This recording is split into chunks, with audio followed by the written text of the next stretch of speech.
जब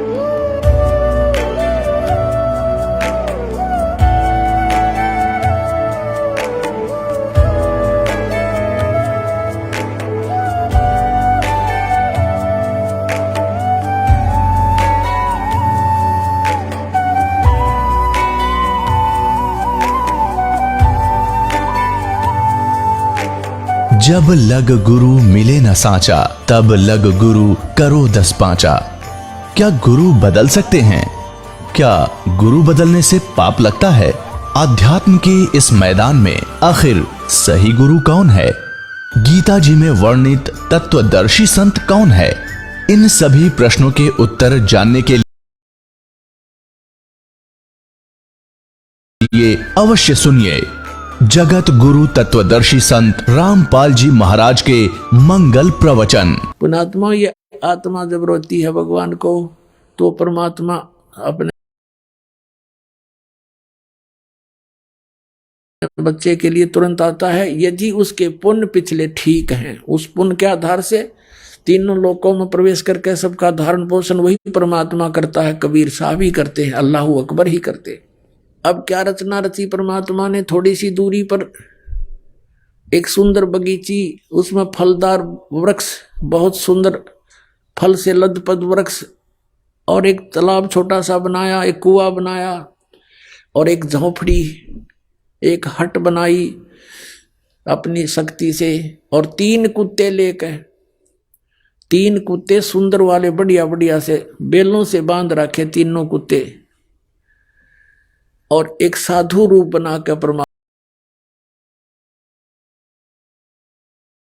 बैठ के, जैसे कोई फकीर रहा करते हैं सात जंगलों में। अब राजा ने देखा कि वो बगीचा भी है, फल भी लगे हैं, तालाब भी है, घोड़े को जल पिलाया, फिर स्वयं जलपान किया,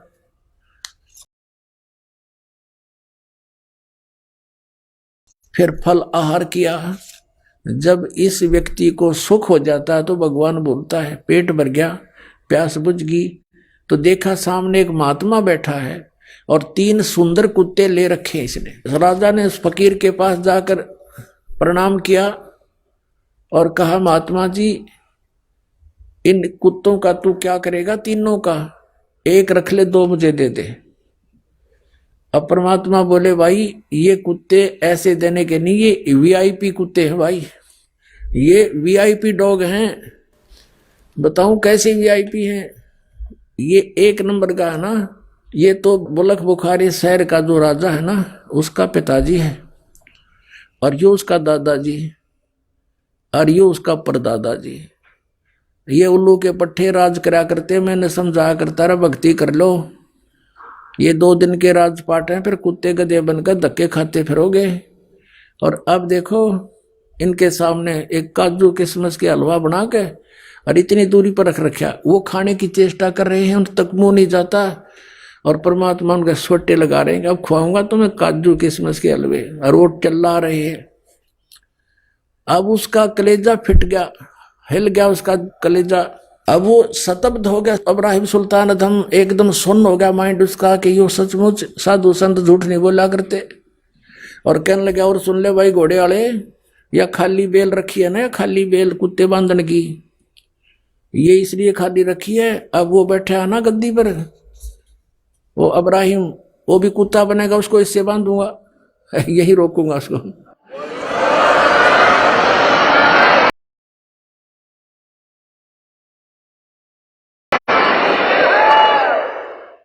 अब राजा ने सोचा है तो बहुत बूंदी बनी भाई, संत फकीर झूठ नहीं बोला करते, और ये पिताजी माता पिता यहाँ बंधे बैठे हैं, और 13 नंबर तैयार है। चरणों में गिर गया, पैर पकड़ लिए, बुरी तरह रो रहा है, बुरी तरह रो रहा है, 1 घंटा रोता रहा।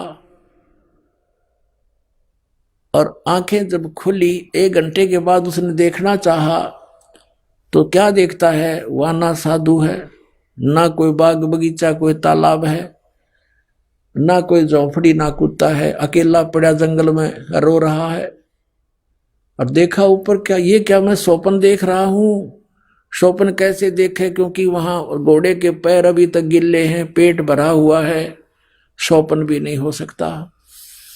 उठ कर चल पड़ा, बैठकर घोड़े पर वहां पर आ गया जहां उनका पड़ाव लगा हुआ था। किसी से नहीं बोला, एकदम मायूस हो गया और संकेत से कहा उठाओ यहां से चलो। सबने 10 मिनट के अंदर अपना पैकिंग कर ली, चल पड़े पीछे पीछे, वापस आ गया। अब क्या बताते हैं परमात्मा, हम कारवान हो आए, मैलों पर ऊंट बताए, बोले बादशाह सुल्ताना, तुम रहते कहाँ दीवाना, दूजा कासिद गवन किया रे, डेरा महल सराय लिया रे। जब हम महल सराह बताई, सुल्तानी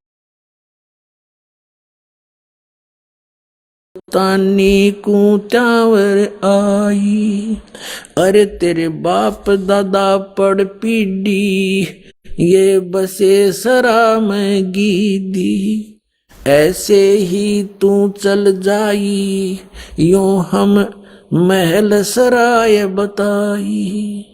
अरे कोई कासिद को गैलाओ, इस पंडित खाने जाओ, उठे पादशाह सुल्ताना, वहाँ कासिद गैब छिपाना। तिज बांदी हो सेज बिछाई, तन 3 कोरडे खाई, तब आया अनहद हासा, सुल्तानी गहे खवासा। मैं एक घड़ी से जा सोई, तात मेरा यू हवाल होई, जो सोव दिवस और राता, उनका के हाल विधाता। अब क्या बता रहे परमात्मा, हम कारवान हो आए, मैला पे ऊंट बताए। हम परमात्मा खुद कहते हैं हम सतलोक से अमरलोक से सतगुरु आए, रूप धरा कारवाना, और ढूंढत ऊंट मैल पर डोले, और बुझे साहब आना।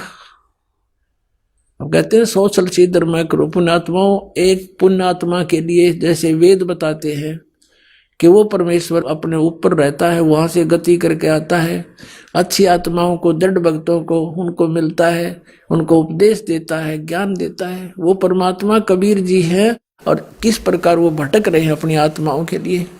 अब एक जीव को काल के जाल से हटाकर सतमार्ग पर लगाने के लिए मालिक ने कितने कष्ट उठाए पुण्यात्माओं।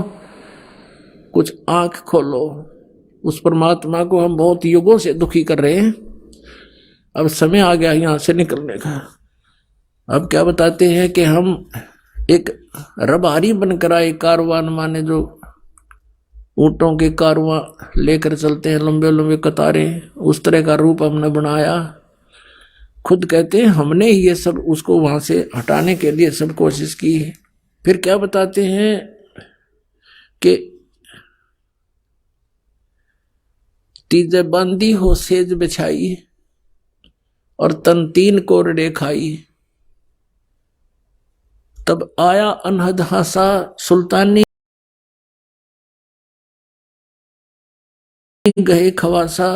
परमात्मा क्या कहते हैं कि मैं एक घड़ी से जा सोई, तात मेरा ये हाल होई, जो सोए दिवस और राता, उनका के हाल विदाता। कि मैं तो एक घड़ी इस गंदी सेज पर सोई थी जिस पर तू दिन रात सोता है बोले आदमी, और मुझे इस पे सोने का, एक घड़ी के सोने का 3 कोरडे दंड मिला है, और तू तेरे साथ क्या होगी मूर्ख, मैं इसलिए हंस रहा हूं। परमात्मा कहते मैं इसलिए हंस रही हूं। और फिर अंतर ध्यान हो गए। चौथे जोगी बहे हम जिंदा, परमात्मा ने लीला क्या की। चौथे जोगी भये हम जिंदा, लिन 3 कुते गड़ फंदा। हम एक जोगी बनकर, जिंदा महात्मा बनकर बैठ गए। जैसे आदरणीय धर्मदास साहिब जी को परमात्मा जिंदा महात्मा के रूप में मिले कलयुग के अंदर, आदरणीय मुलुकदास साहिब जी को ऐसे संत रूप में मिले थे सत्संग करते हुए।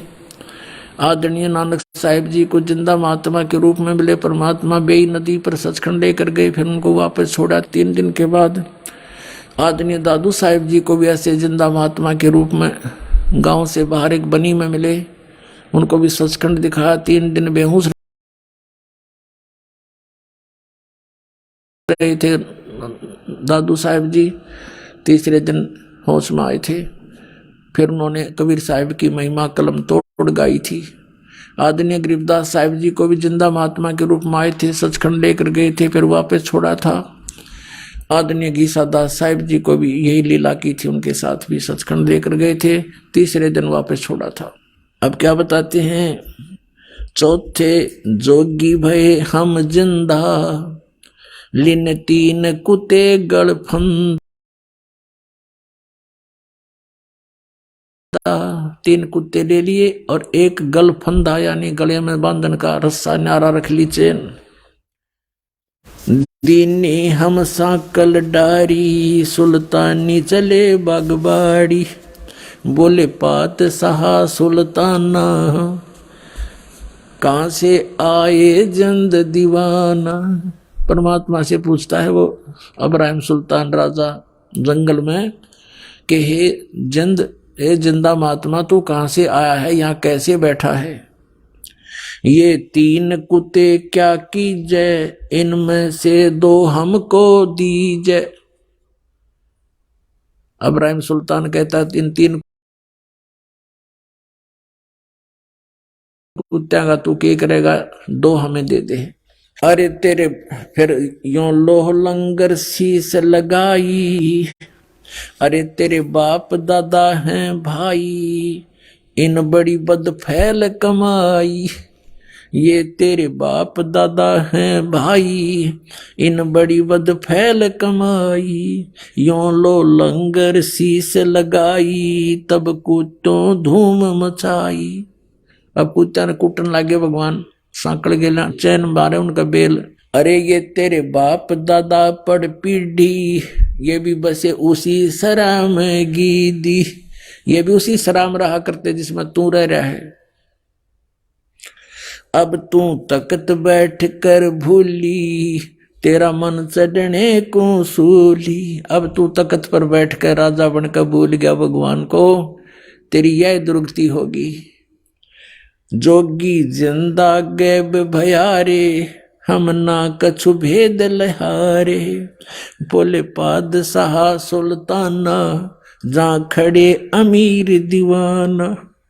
ये 4 चरित्र बीते, हम ना कुछ भेद न लीते, वहाँ हम मारा ज्ञान गिलोला, सुल्तानी मुख न बोला। तब लगे ज्ञान के बाना, छोड़ी बेगम माल खजाना, सुल्तानी जोग लिया रे, सतगुरु उपदेश दिया रे। छोड़ा 18 लाख तुरारे, जैसे लागे माल बुरारे। छोड़ा 18 लाख तुरारे, जिसे इब लग गया माल बुरारे। 18 लाख घोड़े भी त्याग दिए। अब वहां से घर पे आ गया। घर आते ही उसने क्या किया, जंगल से जब आया वापस वन से, किसी से नहीं बोला। चारों तरफ रानियों ने घेर लिया। मंत्रियों से पूछा रानियों ने, क्या बात होगी, तुम तो 1 हफ्ते के लिए गए थे, आज दूसरे दिन वापस कैसे आ गए। तो मंत्रियों ने बताया कि ऐसे ऐसे एक हिरण के पीछे ये बहुत दूर तक चले गए, पता नहीं वहां इसके साथ क्या घटना घटी, किसी से नहीं बोल रहे हैं। हमें भी संकेत से कहा कि चलो यहाँ से और यहाँ आगे, अब तुम जानो, तुम्हारा काम जानो। रानी कहने लगी कि देखो जी, आप तो वैसे ही बच्चों वाली बातें करते हो, ये सब ऐसे ही होते हैं, कुछ नहीं होता है, ये भूत प्रेत होते हैं, आप ऐसा क्यों महसूस करते हो। अब राजा कहता, जिसका लागे वो जाने, ये भूत है प्रेत है क्या है, पर मुझे नहीं मालूम। अब मैं यहाँ रह नहीं सकता। मन में ये सोच रहा था, रानियां कह रही थी ऐसा कुछ नहीं, आप तो वैसे ही ऐसे घबराए से रहते हो। इतने में क्या हुआ कि एक कुत्ता आ गया। एक कुत्ता आ गया जिसके सिर में जख्म था, जख्म में कीड़े चल रहे थे अनगिन। और कुत्ता आकर के इतनी दूर खड़ा हो गया। सब देख रहे थे, वो बातों में लीन थे, राजा से बातें कर रहे थे। कुत्ता आ गया सामने और कहा इब्राहिम। अब सब ने देखा, कुत्ता बोला इब्राहिम मैं उस नगरी का राजा था, तुझे याद है? और एक राजा के साथ युद्ध में मारा गया था। जैसे कर्म मैंने किए देख आज भोग रहा हूं भाई, देख ले बच्चा जाता बच ले। यूं कहकर कुत्ता खे देसी वापस हो लिया। अब इतने सो दिया ही, कुत्ता पकड़ो पकड़ो, इतना कुत्ता बहुत दूर अंतर ध्यान हो गया जाके। अब वो कहने लगा अब तुम देखो क्या है मेरे साथ, और कहा बाहर हो जाओ सब, यहां से कमरे से सबको बाहर कर दिया अपने कक्ष से।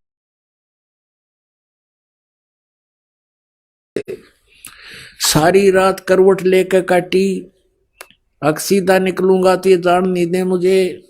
रात्रि में क्या किया, पीछे से रस्सा बांध कर महल के पिछले साइड थे और काला मुंह कर लिया, कालस लगा ली मुंह के ऊपर, कोई पहचान ना ले, और केवल 1 साल लपेट लिया।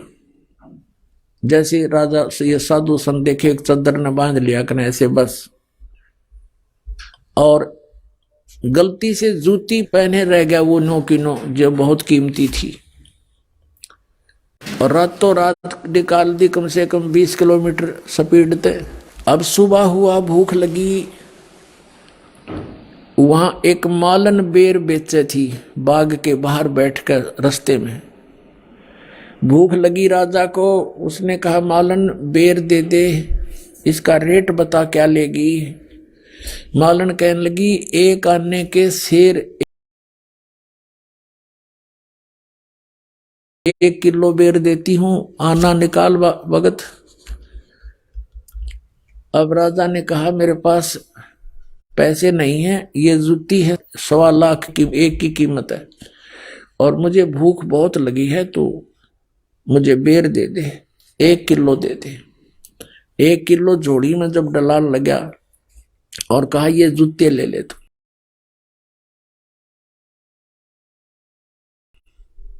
2.5 लाख की जूती, दोनों दर्दी, भूख इतनी जबरदस्त लगी हुई थी। तो यहां परमात्मा कहते हैं अन देव तू बड़ा दयालम, और तेरे पलड़े तुले नी लालम। अन देव तू जगमग ज्योति, तेरे पलड़े तुले नी मोती। तो इस प्रकार कहते भूख का आगे सब ये संसारिक जो धन है ये भी व्यर्थ होता है।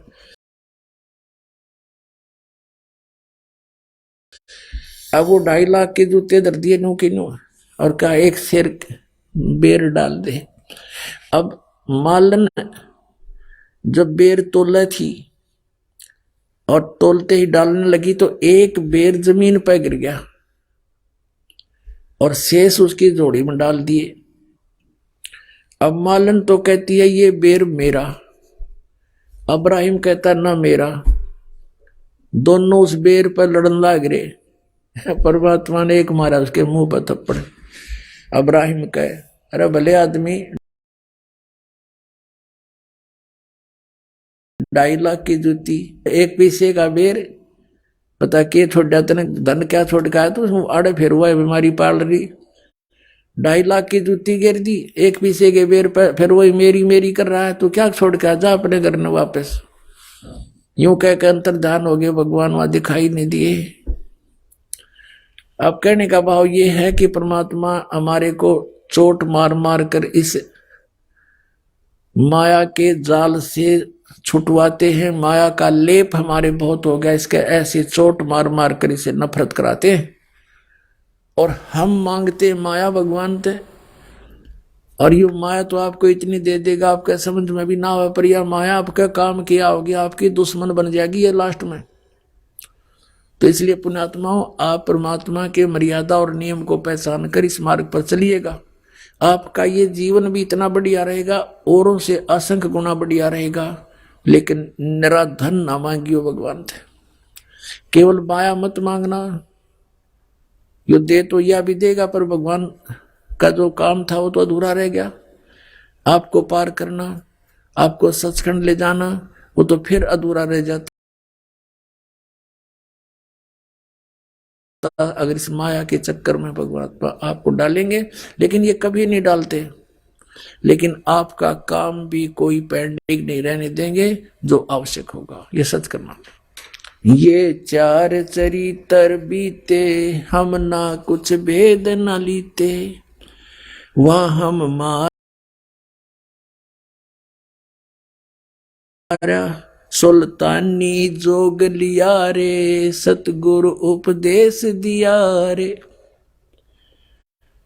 18.5 लाख तुरारे, जिसे लाग गया माल बुरा रे। अब क्या बताते हैं कि जिसने 18 लाख घोड़े छोड़ दिए, त्याग दिए, और अब लग गया माल बुरा रे, वो धन अब उसको दुश्मन दिखाई दे रहा अपने जीवन के लिए। छोड़े गज गए बर सब जल होड़ा, सब अब बहे बाट के रोड़ा, संग 16 सेंस सुहेली, एक से एक अधिक नवेली, छाडे हीरे हिरंबर लाला, सुल्तानी मोटे ताला, जिन लोक परगना त्याग्या, सुन शब्द अनाहद लाग्या, कपट पगड़ी की कोपीन बनाई, सालों की अल्फी लाई, शीश किया मुंह काला, सुल्तानी तजे बुखारा, गण गंधर्व इंद्र लर्जे, धन मात पिता जिन सिरजे। होय होय भया सप्तपुरी पर साका, सुल्तानी मार्ग बाका। अब क्या बताते हैं कि जब ऐसा फैसला सुल्तान अधम ने लिया, घर त्याग दिया, इतने ठाठ त्याग दिए, कहते हैं गण गंधर्व इंद्र लर्जे। ओहो, गण गंधर्व ये जितने भी देव हैं, देव इंद्र, स्वर्ग का राजा इंद्र भी कहते हैं कांपन लग गया कि वे कमाल कर दिया इस आदमी ने। हिम्मत देख इसकी, कैसे त्याग कर चल पड़ा। बया सपतपुरी पर साका, कहते हैं गण गंधर्व इंद्र लर्जे, धन मात पिता जिन सरजे। परमात्मा कहते हैं कि धन है इब्राहिम सुल्तान के माता पिता को, जिसका ऐसा लाल उत्पन्न हुआ, ऐसा पुत्र उत्पन्न हुआ। कबीर साहब कहते हैं कह तो माता भगत जने, या दाता या सूर, अन्ना तो रह ले बांझड़ी क्यों, व्यर्थ गंवावे नूर। या तो माता भक्त पैदा करे, या कोई दानी यानी दाता, और या सूरवीर उत्पन्न हो। जो सूरवीर में गुण होते हैं वो अत्याचार करता नहीं और अत्याचार सहन भी नहीं करता, दूसरों के दुख में दुखी होने वाला होता है। कोई बकवास करने वाला होता है उसके साथ वो फिर संघर्ष करता है। तो कहता है या तो माता भगत जन है, उसके साथ तो कहना है कि अरिया दाता दानी हो, धार्मिक व्यक्ति हो, धर्म करने वाला हो, या फिर सूरवीर हो। अन्यथा जन्म देने की कोई जरूरत नहीं किसी बालक ने। अपना क्यों व्यर्थ में नूर, अपना शरीर भी क्यों खराब करे, बर्बाद करे। कहने का भाव ये है, कहते हैं गण गंधर्व इंद्र लर्जे, धन मात पिता जिन सरजे। कहते धन है उसके माता पिता ने जिसे जन्म हुआ ऐसे महापुरुष का। सुन शब्द अनाहद राता, जान काल कर्म नहीं जाता, जान हिंदू मुसलमान, कुछ रामन दुआ सलाम। एक समय ये इब्राहिम सुल्तान अधम अपना ऐसे ही परमात्मा की याद में टाइम पास कर रहा था, भक्ति कर रहा था। एक समय क्या हुआ कि बहुत अच्छी वर्षा होगी, वर्षा का मौसम था, साथ में हवा तेज चली।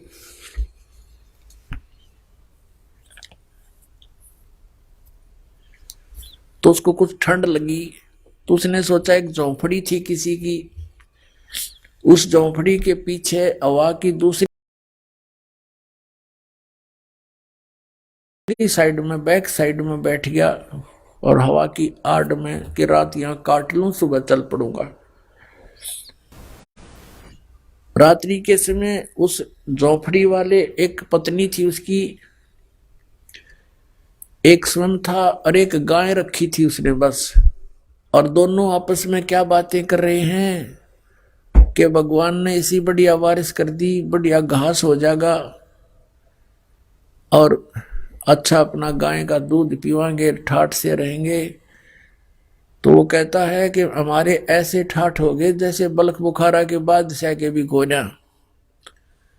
अब वो इतना धनी व्यक्ति, इतना रईस व्यक्ति था, बलख बुखारे का बादशाह सुल्तान अदम, के उसकी चर्चा चला करती थी कि तू के नारायण बलख बुखारे का राजा है, ऐसा के धनी हो गया तू। तो इसी दृष्टिकोण से उन्होंने कहा कि इसे मौज तो बलख बुखारे के राजा की भी नहीं जैसी हमारी है, ये मन की बकवाद होती है। अब उस अब्राहिम सुल्तान ने सोचा, देख भोले आत्मा, इनके पास खक नहीं, अरे सन मौज मान रही है उस, क्योंकि स्वयं ज्ञान होने के बाद प्रत्येक प्राणी की का ये प्रयत्न होता है कि किसी प्रकार इसकी भी आंख खोल दूं, समझा दूं, इसने भक्ति बिना कुछ नहीं, जीव कुछ भी सामान नहीं तेरे पास, मैंने सब कुछ छोड़ दिया। इसी दृष्टिकोण से सुबह हुआ तो उनके सामने झोंपड़ी के आगे खड़ा होगा, नमस्कार किया और कहा, भी तुम रात्रि में क्या बातें कर रहे थे? तो वो कहने लगे, तू कहां सुन रहा था? कि मैं तुम्हारी झोंपड़ी के पीछे बैठा था, मुझे ठंड लग रही थी। तुम क्या कह रहे थे कि ऐसे ठाठ हो गए हमारे बलख बुखारा के बादशाह के भी नहीं? अरे बोले आदमी, ये के ठाठ है भाई, परमात्मा की भक्ति करनी चाहिए। ये मनुष्य जीवन परमात्मा की भक्ति के लिए, आत्म कल्याण के लिए मिला है। और सुनो, मैं हूं बलख बुखारे का राजा और मैंने सब कुछ त्याग दिया परमात्मा पाने के लिए। अब वो क्या कहता, कर्महीन वो झोपड़ी वाला कहने लगा, प्रथम तो तू राजा नहीं हो सकता। वो कहता कि मैं सच्ची बताता हूं, कसम है अल्लाह की, कसम है खुदा की, मैं वो अब्राहिम सुल्तान अदम हूं, मैंने राज त्याग दिया। फिर कहने लगा, प्रथम तो तू राजा नहीं हो सकता, और जब तू राजा है तो तेरे जैसा मूर्ख नहीं जो इसने धन छोड़ के आ गया, मेंटल चल यहां से। अब क्या कहता है बलख, वो राजा क्या कहता है कि रांडी ढांडी नात ये नरकइये काग, और बलख बुखारा छोड़ दिया थी पछली लागे। अब क्या बताते हैं कि भाई इस पर तो एक या औरत नहीं छूटती, एक या गाय, रांडी ढांडी, ढांडी गाय को, रांडी औरत को, हरियाणा की लैंग्वेज में भाषा में कहा परमात्मा ने, ज्ञान गरीबदास जी ने, कहते हैं रांडी ढांडी नाथ ये नर कई हैं काग, ये घने चतुर बन रहे हैं, और बलख बुखारा छोड़ दिया थी कोई पछली लाग। कहते पिछले तब से होते हैं पूर्ण हंस मुराद। क्या बताते हैं, मेरा कोई पिछला संस्कार था, मैंने इतना कुछ छोड़ दिया, इस पैया ना छूटती, नालायक पे कर्महीन इंसान है ये, भक्ति नहीं करता। तो पुण्यात्मा,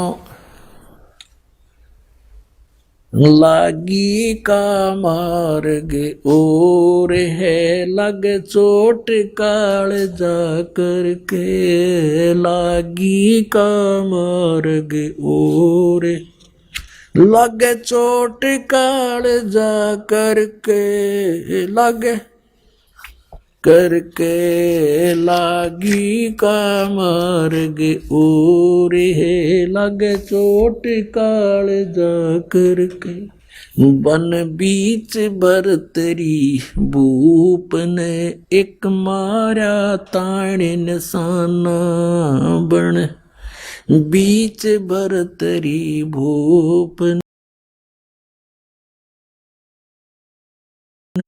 एक मारा ताण निशाना, कोई घड़ी सदी थी आवन की, साधु का हो गया आना, कोई घड़ी सदी थी आवन की, साधु का हो गया आना, कोई मुआ मृग जवा दियो नत तार धरो ने बाणा कोई मुआ मृग जवा दियो नत तार धरो ने बाणा वो जीवित कर दिया ढोर था शिष बना परीक्षा करके शिष बना परीक्षा करके शिष बना परीक्षा करके लागी का मार्ग और है लग चोट काल जा करके लग चोट काल जा करके लग चोट काल जा करके लागी का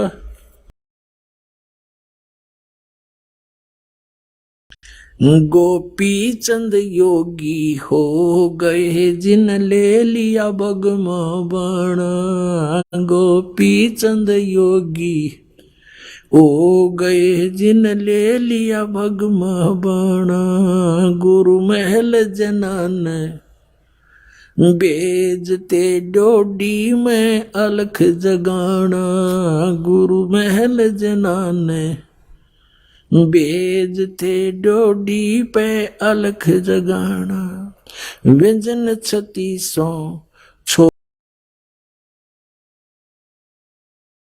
छोड़ के भिक्षा का भोजन खाना व्यंजन 3600 छोड़ के भिक्षा का भोजन खाना तन पड़ गया कमजोर था ना खाया उदर भर के ना खाया उदर भर के ना खाया रे उदर भर के लागी का मार्ग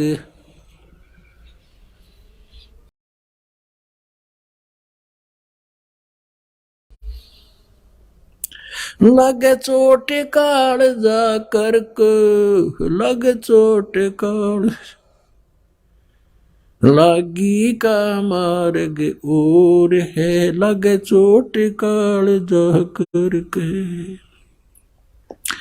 बाजीद कहे उठाओ ऊंट को लोग कहें ये मुआ बाजीद कहे उठाओ ऊंट को लोग कहें ये मुआ उठन आड़ी चीज रही ना गया उड़ सलानी सुआ रही उठन वाली चीज नहीं गया उड़ सलानी सुआ कुछ नक्सक बिगड़ा है नहीं बाजीदा अचरज हुआ कुछ नक्सक बिगड़ा है नहीं बाजीदा अचरज हुआ जिन करया अचंबा गोर है तजराज काल से डर के तजराज काल से डर के तजराज काल से डर के लागी का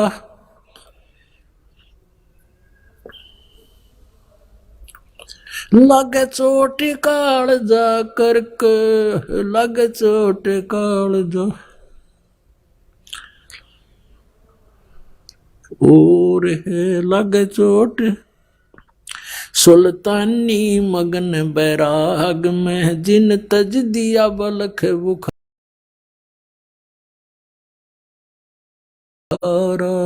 सुल्तानी मगन बैराग में जिन तज दिया बलख बुखार कदे पालकियों में चालते आज ठा लिया गोदड़ वारा कदे पालकियों में चालते आज ठा लिया गोदड़ वारा सब संगी छोड़ी रोवती रोवे था कुणबा सारा सब संगी छोड़ी रोवती रोवे था कुणबा सारा शोर मचारण वास में ना देखा पीछा फिर के ना देखा पीछा फिर के ना देखा रे पीछा फिर के लागी का लग चोट काल जा करके लागी का, कुएं में शेख फरीद न किसी मीठी बोली बासा, कुएं में शेख फरीद न कैसी मीठी बोली बासा, तुम चुन चुन कागा खा ली और मेरे हाडों पर कामासा, तुम चुन चुन कागा खा ली और मेरे हाडों पर कामासा, मेरे दोनों नामत छेड़ियो मोहे राम मिलन की आशा, मेरे दोनों नामत छेड़ियो मोहे राम मिलन की आशा, जिन करी तपस्या गोर थी वो होए आसरे अर्क, वो होए आसरे हर्क, वो होए रे आसरे अर्क, लागी का मार्ग और है लग चोट काल जा करक, लग चोट काल जा करक, लग चोट काल जा करके लागी का मार्ग। भाई पीपा दरिया में कूद गया जिन कैसी करी डेठाई, पीपा दरिया में कूद गए रजिन कैसी करी डेठाई, वो नरपाड़ा जीत गए जिन सिर धड़की रवाजी लाई, वो नरपाड़ा जीत गए जिन सिर धड़की बाजी लाई, कै मंगलानंद चेतियो तुम सोच समझ मेरा भाई, कै मंगलानंद चेतियो रे कुछ सोच समझ मेरा भाई, बिन चेत्य यू झूठा सोर है कुछ जाइयो सुकर्म करके, कुछ जाइयो सुकर्म करके, कुछ जाइयो रे सुकर्म करके लागी का मार्ग और है लग चोट काल जा करके लागी का, लग चोट काल जा करके लग के लागी का मार्ग और है लग चोट काल जा करके। पुण्यात्माओं, अब परमात्मा प्रेरणा करते हैं सभी बाप पुण्यात्माओं को कि ये मानुष जीवन केवल परमात्मा प्राप्ति के लिए ही प्राप्त हुआ है।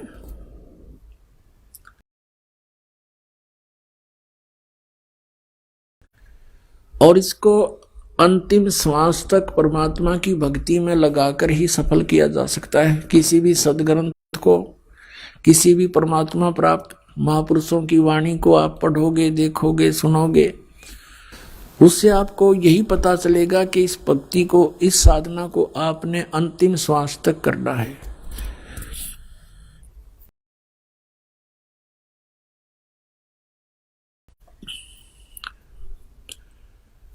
अब जैसे कल प्रसंग चल रहा है, ये तीन कंसेप्ट क्लियर हुए बिना हम परमात्मा प्राप्ति नहीं कर सकते। नंबर एक, परमात्मा पहचान के कौन है वो भगवान, और दूसरा ये है कि उसका कहाँ है प्रमाण, जिसको आप जी परमात्मा सिद्ध करने की चेष्टा कर रहे हैं उसके प्रमाण कहाँ है, और तीसरा समाधान। समाधान भी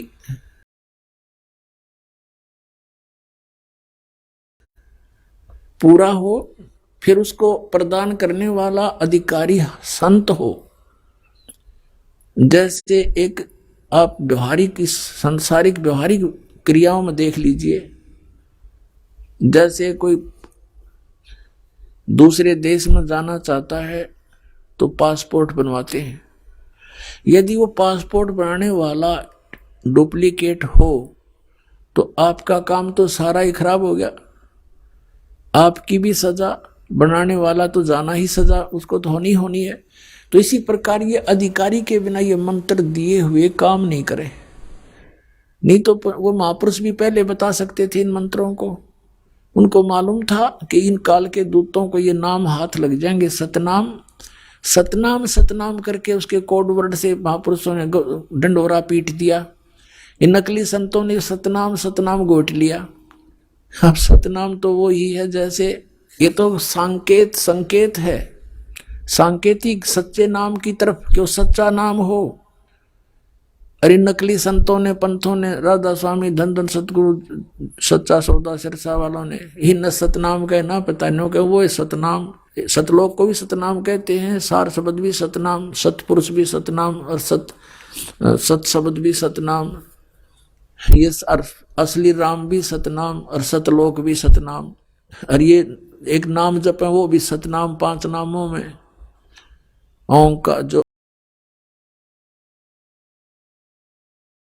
ओंकार निरंकार ज्योति निरंजन सोहम और सतनाम, इनको सतनाम का नहीं पता। परमात्मा ने यू खेल खेलना था कि नकलियां का हाथ लग गया तो नाश हो जाएगा इस बात का, ये सारे भक्त रह जाएंगे। और फिर कैसे पहचान बताते ये नकली, ये नाम गलत दे रहे हैं। अगर नाम इनके पास ये होता तो कद्दे भी ना सूत में आया बात, क्योंकि ये कहते हैं हम भी तो वही, हमारे गुरु जी भी तो यही नाम दे रहे हैं। और अब ये स्पष्ट हो गया कि 500 नाम काल के जानो, वो 500 नाम काल के, तो पुण्यात्मा वो भगत वो भी परमात्मा के बच्चे हैं जो नकलियां का फंस गए। अब उनके लिए ये प्रयत्न हो रहा पुण्यात्मा जो गलत स्थान पर चले गए। और आप जी यहां पहुंच चुके हो, आपकी किस्मत को मैं किन शब्दों से सराहूं, मेरे पास शब्द नहीं। धन्य आपके माता पिता जिनसे जन्म हुआ, सत्कर मान लेना। लख बर सूरा जूझ ही लख बर सावत दे, लख बर यति जहान में तब सतगुरु शरणा ले। आप इतने पुण्यात्मा रहे हो युग युगों में, जन्म जन्मांतरों में, लेकिन रास्ता नहीं मिला। जैसे आदरणीय नानक साहिब जी सतयुग में वो अम्बरीश राजा थे, इतनी पुण्यात्मा थे, राज भी करते थे, लेकिन भगवान का नौकर समझकर अपना राज करते थे। परमात्मा के जो जनता थी उसको परमात्मा के बच्चे जानकर उनका पालन पोषण करते थे। स्वयं बहुत जबरदस्त भक्ति करते थे, जिसके सामने दुर्वासा जैसे सिद्ध पुरुष भी फिट्टे मुंह होकर गए थे, जो केवल सिद्धियां कमाते थे, लेकिन वो भक्ति केवल विष्णु जी थी करते थे। त्रेता युग में वही आत्मा फिर राजा जनक हुए, बहुत भक्ति करते थे, बड़े यज्ञ किए, बहुत से धर्म किए, 100 मन घी के कई यज्ञ किए, और फिर वही अपना पुण्य समाप्त करके फिर नानक जी बने।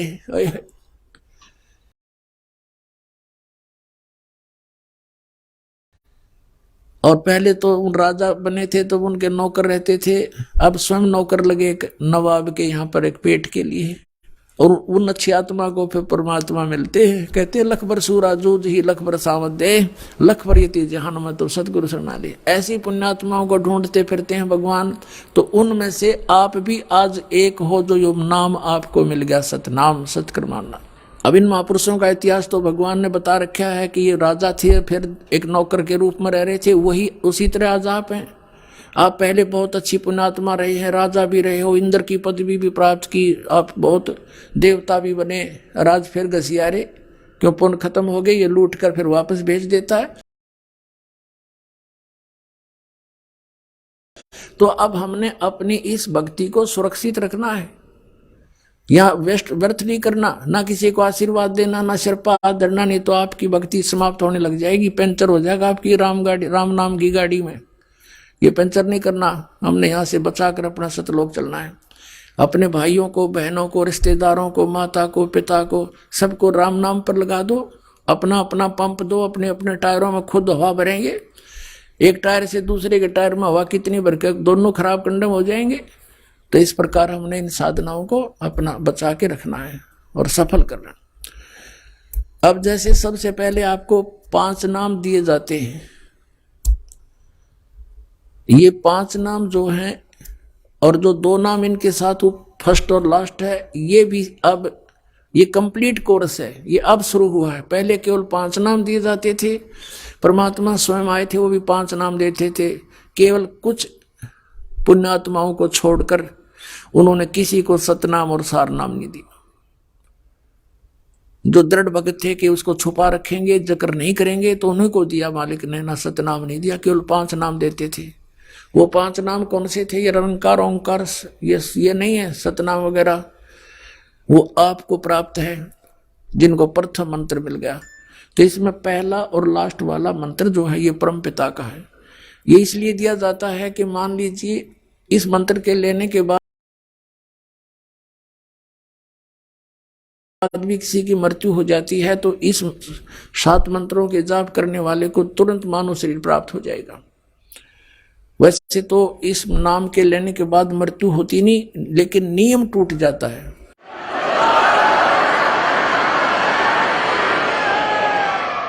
क्योंकि हम उन पुरानी मर्यादाओं में घने रंगे जा चुके हैं और हमारा समाज बहुत बड़ा है। हमारे इस मार्ग को, नियम को कोई ना कोई भंग करवा ही देता है मजबूरी के कारण, किसी लोक लाज में। तो फिर हानि हो जाती है।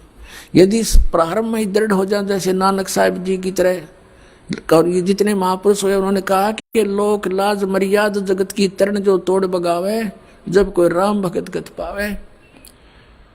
परमात्मा कहते हैं लोक लाज ना कीजिए निर्भय हो रही है, ये मन संतों दीजिए तो गोविंद पाइए।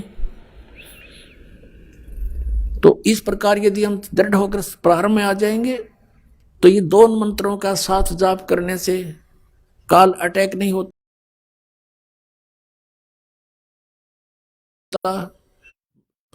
और कोई ऐसी दिक्कत नहीं आती। लेकिन फिर किस कारण से मर्यादा भंग हो जाती है, नाम दोबारा जुड़ने नहीं मिलता है, उस दौरान यदि मृत्यु भी हो जाती है तो तुरंत मनुष्य जीवन मिलेगा आपको। अब ये इसलिए क्यों प्रारंभ किए और पहले क्यों नहीं किए कि पहले अगर ये 7 मंत्र दिए जाते तो मान ले तुरंत नाम मनुष्य का जीवन मिल भी जाता तो लाभ क्या होता। वो 5 मंत्र जो बीच के आपको दिए हैं, इनसे आपको बहुत संसारिक सुविधाएं और धर्म पुण्य या ये साधनाएं परमात्मा ने बताई, यज्ञ, इनके करने से आपको इतने पुण्य होते रहे कि मनुष्य जीवन, जैसे ये पूरा किया फिर मनुष्य जीवन, फिर पूरा किया फिर मनुष्य जीवन, तो आपको मनुष्य जीवन मिलते हुए आ रहे थे। परमात्मा आपको चार्ज करके थे, आशीर्वाद दे देकर भी आपको चार्ज किया जाता है। वो भगवान भक्ति से आपको ओत प्रोत कर गए थे, लेकिन जन्म मरण वाली मार्ग नहीं मिला, छूटने वाला मार्ग नहीं मिला था। तो उसके लिए उस समय वो समय नहीं था। अब ये समय है वो आपको सही कंप्लीट नाम देने का। तो अब ये 7 मंत्र इसलिए दिए जाते हैं कि किसी कारण से मृत्यु हो जाती है तो तुरंत मनुष्य जीवन मिलेगा, अभी 1 साल के अंदर वापस आ लेगा वो व्यक्ति और मनुष्य जन्म लेगा, भगत के घर जन्म होगा। अब तो ये वो क्या करें ना, चाक चढ़ रहा है तो आगे तुरंत फिर नाम पर लग जाएंगे। और अब 1-2 जीवन में वो पुण्यात्मा पार हो जाएंगे और दो जीवन भी नहीं लगेंगे यदि आपको विश्वास पूरा हो जाता है। परमात्मा कहते जीवन तो थोड़ा ही भला जो सत सुमरण हो, लाख वर्ष का जीवन आलेखित रहने को। तो ऐसा नहीं कि 2-3 जन्म अवश्य लगेंगे, नहीं, आप इसी जन्म में इन मर्यादाओं का पालन करते हुए इस ज्ञान को आधार बना के, ज्ञान के आधार से आप जी का मन यहां से कति भर जाना चाहिए इस लोक से, तो समझो आप पार होगे। आपका यहां से नफरत हो जानी चाहिए, यो के जीवन है, आज मनुष्य जीवन है, कल मृत्यु होगी, सब दरे दराया रह गया। जिसको सारी उम्र जोड़ा रखा और जिसको अपना माना, काया तेरी है नहीं ये माया कहां से हो, नंगा आया जगत में नंगा ही तू जा, बीच में ख्वाबी ख्याल है ये मन माया भरमाया। तो जब आपको ये पक्का विश्वास हो जाएगा तो आपका मन यहां से कति भर जाएगा, पुनर्जन्म की कति इच्छा हृदय से हट जाएगी और भक्ति डट का आप कर ही रहे हो, क्योंकि इतना जबरदस्त मंत्र आपको मिल गया सतनाम का, ये 2 अक्षर का। इसकी एक श्वास की कीमत, ये श्वास उश्वास से सिमरण करना होता है प्राणों से।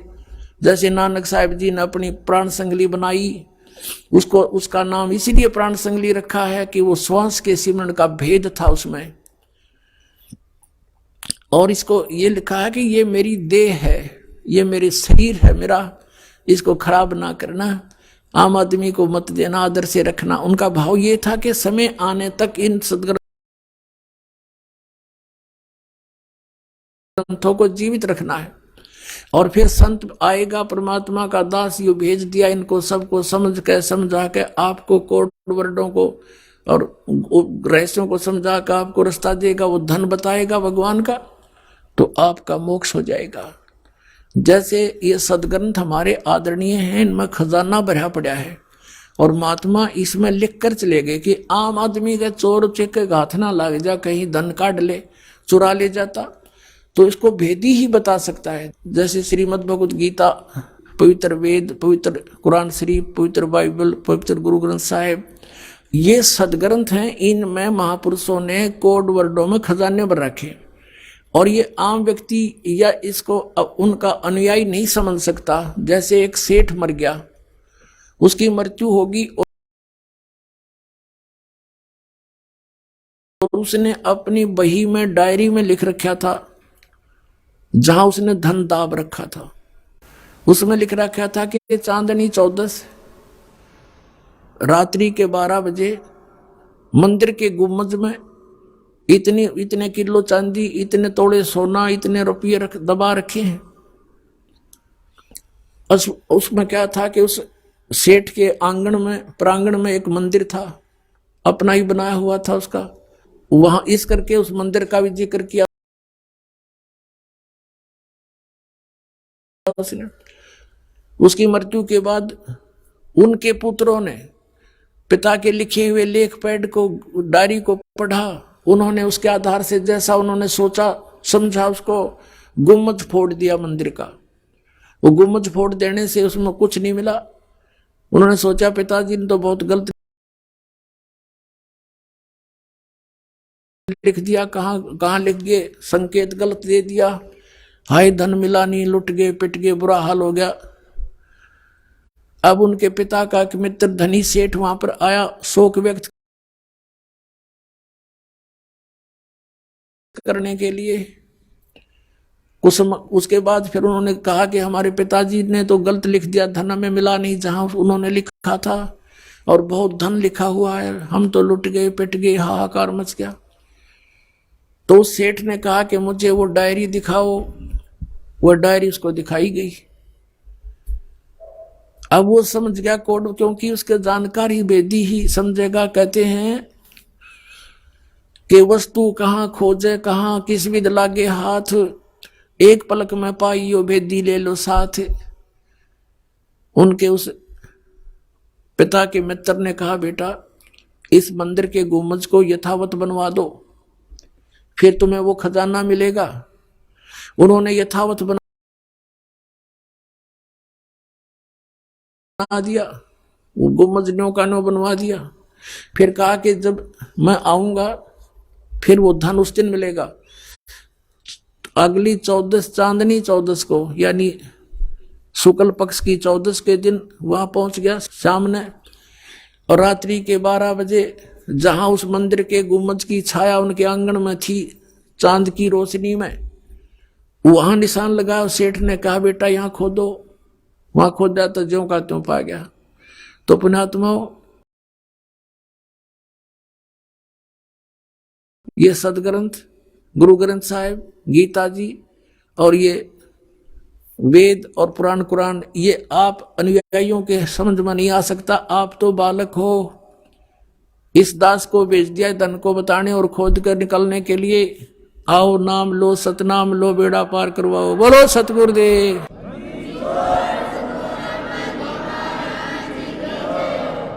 आइए अब हम उन श्रद्धालुओं के अनुभव जानते हैं जो जगत गुरु तत्वदर्शी संत रामपाल जी महाराज जी से दीक्षा प्राप्त कर चुके हैं तथा उनके द्वारा बताए गए भक्ति मार्ग पर चल रहे हैं। सर नमस्कार। नमस्कार सर। सर क्या नाम है आपका? हनुमत रजक। हनुमान जी कहाँ से हैं आप? मैं सागर मध्य प्रदेश से आया हूँ। सर संत रामपाल जी महाराज से नाम दीक्षा लेने से पहले आप क्या भक्ति साधना करते थे? संत रामपाल जी महाराज से नाम दीक्षा लेने से पहले मैं पुराने अभी सभी देवी देवताओं की भक्ति करता था। इष्ट रूप में सबसे ज़्यादा रुचि हमें हनुमान जी की भक्ति में थी। हनुमान जी को विशेष रूप से मानते थे और साथ में जय गुरुदेव पंथ से भी नाम दीक्षा लिए हुए थे। तो सर जब आप जय गुरुदेव पंथ से जुड़े हुए थे, हनुमान जी को अपना इष्ट रूप में मानकर भक्ति करते थे, तो फिर आपको संत रामपाल जी महाराज से नाम दीक्षा लेने की क्या जरूरत आन पड़ी? संत रामपाल जी महाराज की शान में जानने की सबसे बड़ी ज़रूरत तो ये कि हमें आध्यात्मिक ज्ञान जो पूरा ज्ञान चाहिए है वो नहीं मिल पा रहा था। कुछ प्रश्न बचपन से मेरे मन में उठते थे कि पूर्ण परमात्मा कौन है, हनुमान जी से भी बढ़ के कोई भगवान है कि नहीं है, सबसे बड़ा भगवान कौन है, इस तरह के प्रश्न मन में उठते थे, जो जिन प्रश्नों के उत्तर हमें संत रामपाल जी महाराज जी की शान में जाने के बाद मिले। तो इस वजह से हम संत रामपाल जी महाराज की शान में गए। तो सर, जो भी व्यक्ति संत रामपाल जी महाराज से नाम दीक्षा लेता है उनको कोई ना कोई लाभ जरूर होते हैं, चाहे वो शारीरिक हो, आध्यात्मिक हो, भौतिक हो।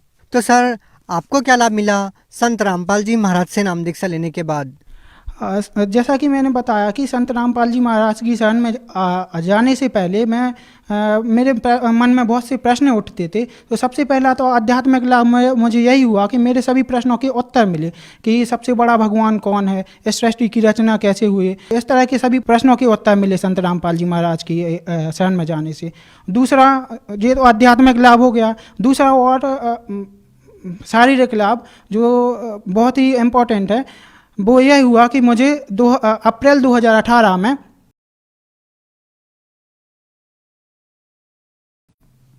एप्लास्टिक एनीमिया की बीमारी हो गई थी, जिसकी वजह से मेरा ब्लड बनना बंद हो गया था।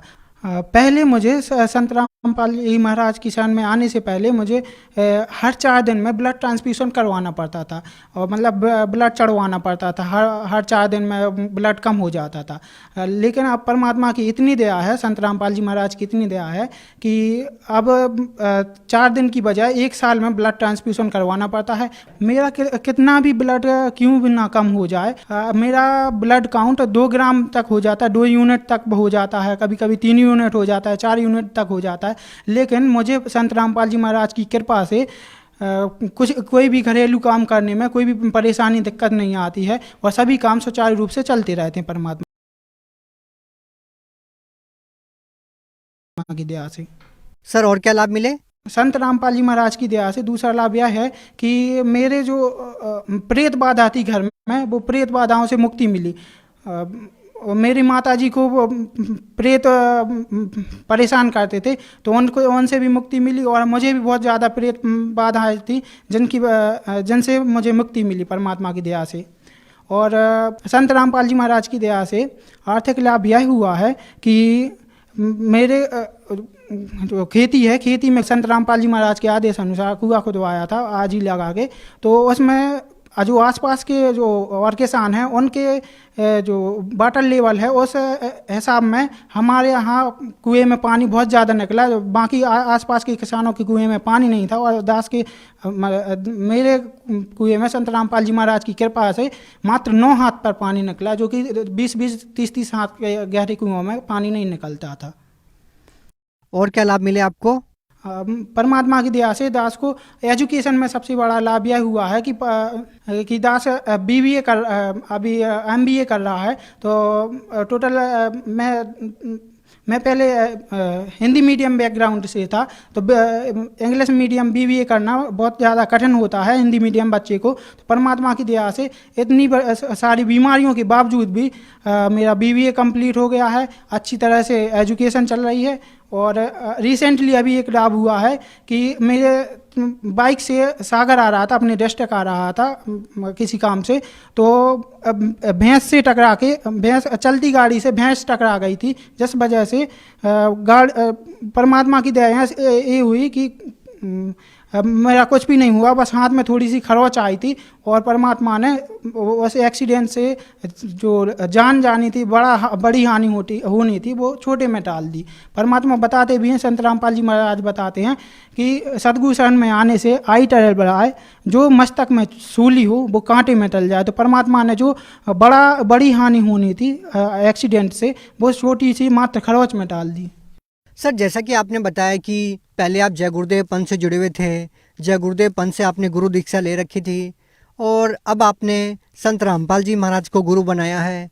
कहा यह जाता है कि गुरु नहीं बदलना चाहिए। सर, क्या कहना चाहेंगे? आपने गुरु बदल के कोई पाप तो नहीं किया?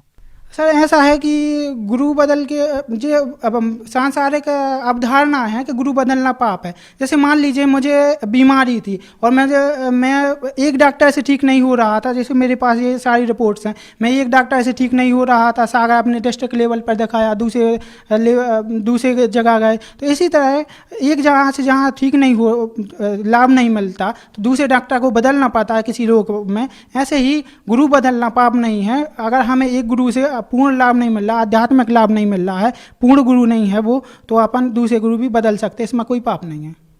सर आप संत रामपाल जी महाराज व जय गुरुदेव पंथ में क्या भिन्नता पाते हैं? सर सबसे बड़ी भिन्नता की बात तो यह है कि आध्यात्मिक जो ज्ञान है, ट्रू स्पिरिचुअल नॉलेज है, वो संत रामपाल जी महाराज के पास है। संत रामपाल जी महाराज वेदों के अनुसार, शास्त्रों के अनुसार सही भक्ति विधि बताते हैं। और जय गुरुदेव पंथ में केवल 5 नाम काल के देते थे, वो बस उसके अलावा कुछ ज़्यादा खास नहीं था। जय गुरुदेव पंथ में नशा छुड़वाने के लिए बोलते तो थे कि आपको नशा नहीं करना चाहिए, लेकिन उसमें कुछ ठोस नियम नहीं थे कि आपको अगर नशा करेंगे तो आप भक्ति नहीं कर सकते, आपको भक्ति मार्ग में ये हानि करेंगे, ऐसा कोई ठोस नियम नहीं था। संत रामपाल जी महाराज की शरण में आने से हमें पता चला कि नशा करना पाप है। और नशा जो जय गुरुदेव पंथ में जो नशा करते थे, मांस खाते थे, तो वो जय गुरुदेव पंथ में रहते हुए भी लोग नशा नहीं छोड़ पाते हैं। संत रामपाल जी महाराज की शरण में आने के बाद लोग ऑटोमेटिक अपने आप ही नशा छोड़ देते हैं। सर आप भगत समाज को क्या संदेश देना चाहते हैं? सब भगत समाज को दास कोई संदेश तो नहीं दे सकता, बस एक प्रार्थना कर सकता है कि गुरु जी संत रामपाल जी महाराज बता दें कि मानुष्य जन्म दुर्लभ है, ये मिले न बारंबार, जैसे तरुवर अर्थात पेड़ से पत्ता टूट गए, बहुर न लगता डार। अर्थात हमारा जो मनुष्य शरीर है बहुत ही दुर्लभ चीज़ है, ऐसे हमें व्यर्थ नहीं करना चाहिए। ये केवल हमें सद्भक्ति के लिए, सही भक्ति करने के लिए मिला है, और सही भक्ति केवल संत रामपाल महाराज विश्व में दे रहे हैं। और आप सब परमात्मा संत रामपाल जी महाराज की शरण में आके अपना कल्याण करवाइए। सर अगर कोई श्रद्धालु संत रामपाल जी महाराज से नाम दीक्षा लेना चाहता है, वो नाम दीक्षा कैसे ले सकता है? संत रामपाल जी महाराज से नाम दीक्षा लेने के लिए विभिन्न चैनलों पर सत्संग आते हैं। साथ में सत्संग के दौरान पीली पट्टी चलती है, एक पट्टी डिस्प्ले होती है, जैसा कि इंटरव्यू के नीचे भी डिस्प्ले हो रही होगी, तो उस पट्टी पर आपको नंबर डिस्प्ले होते हैं, तो उन नंबरों पर रखते हैं। फेसबुक पर भी ऐसे न्यूज स्पिरिचुअल लीडर संत रामपाल जी महाराज दोनों आईडी हैं, इन पर आप जाके सत्संग सुन सकते हैं। और सत्संग के दौरान जो नंबर डिस्प्ले होते हैं उन पर जाके आप नाम दीक्षा ले सकते हैं। जी धन्यवाद सत साहिब जी।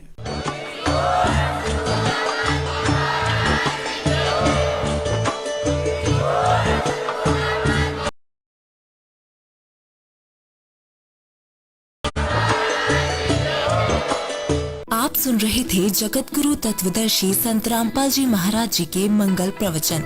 अधिक जानकारी के लिए विजिट कीजिए हमारी वेबसाइट www.jagatgururampalji.org। संत रामपाल जी महाराज जी के शुभ आशीर्वाद से पूरे विश्व भर में 500 से